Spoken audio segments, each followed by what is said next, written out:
ሃይማኖታችሁን ልክ እንደ ማንቸስተር ዩናይትድ አርሰናል የምትመለከቱ ሰዎች ግን በጣም ነው የምታስቁኝ። ባይዘወይ ኮሜንት ስር እየገባችሁ እስልምና ይሻልሃል ና ወደ እስልምና ብቻ ነው ትክክለኛው እንትን ፕሮቴስታንት ብትሆን ነው የሚሻለው ወይም ደግሞ ኢየሱስን ተቀበል ማርያም ነው እንትን የምትሆነው ምናምን እያላችሁ እምነታችሁን ልክ እንደ ኳስ ጨዋታ የምትመለከቱ ሰዎች ታሳዝኑኛላችሁ። በጣም አልገባችሁም ማለት ነው። እምነት አልገባችሁም። አያችሁ እናንተ አንድ ሰውን ማሳመንም ከፈለጋችሁ ወደ ራሳችሁ ሃይማኖት እንዲመጣ በእውቀት በተሞላበት መንገድ፣ ስርዓት በተሞላበት መንገድ ሐሳባችሁ ሌላ ሰው ላይ ጫና ሳታደርጉ በትክክል በስነ ስርዓት በቃ ስለ ሃይማኖታችሁ መናገር፣ ለምን እስልምና እንደመረጣችሁ፣ ለምን ኦርቶዶክስ ለመሆን እንደመረጣችሁ፣ ለምን ክርስቲያን ወይም ደግሞ ፕሮቴስታንት መሆን እንደመረጣችሁ በስነ ስርዓት ማስተማር። አያችሁ ሁላችንም እውቀት በተሞላው መንገድ ማስተማር ስንችል ሌላ ሰው ላይ ጫና ማሳረፍ እናቆማለን።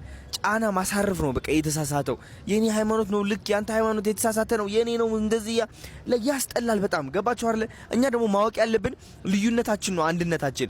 ላይክ ስሙኝ የምላችሁ ደግመዋለሁ ልዩነታችን አንድ ያደርገናል። ልዩነታችን ውበታችን እንደሆነ ማወቅ አለባችሁ። ኦርቶዶክስ፣ ሙስሊም፣ ፕሮቴስታንት ሌላ ሃይማኖት ሊኖር ይችላል አንድ ያደርገናል። ምክንያቱም በቃ ለየት ያለ ነገር ነው የምናገኘው።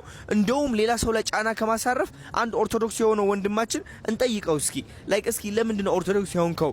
ኦርቶዶክስ እንድትሆን ያደረገ ነገር ምንድነው? ስለ እምነት እስኪ አካፍለኝ፣ ስላንተ ልወቅ። ሙስሊም ከሆነ ደግሞ እንደዛው እንጂ ጫና ማሳረፍ እንተው። ይህ እግር ኳስ ጨዋታ አይደለም። ማንቸስተር ይበልጣል አርሰናል ይበልጣል አይነት ሙድ ማጫወት አቁሙ።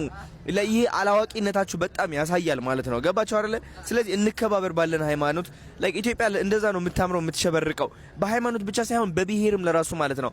አንድ ብሔርን አውድቀ ራስን ከፍ ለማድረግ ስትሞክር ይህ የሚያሳየው ያንተ አላዋቂነት ነው። አይምሮ እንደማይሰራ ነው የሚያሳየው። ሁሌም ራሱን ከፍ አድርጎ ሌላ ሰው ዝቅ የሚያደርግ ሰው የወደቀ ሰው ነው። ባይዘወይ የወደቀና በቃ ላይክ ያልተማረ እውቀት የሌለው ምንም ማለት ነው። ተረዳችሁኝ አይደል? ስለዚህ ጫና አታድርጉ ሌላ ሰው ላይ ወደ ሃይማኖታችሁ እንዲመጣ። ኦርቶዶክስ ሁኑ፣ ሙስሊም ሁኑ፣ ፕሮቴስታንት ሁኑ፣ ኤኒቲንግ በቃ በእውቀት ግን አስተምሩ። ከዛ በኋላ የመጣ ይመጣል፣ ያልመጣ ደግሞ አይመጣም። ይህ ቀላል ነው።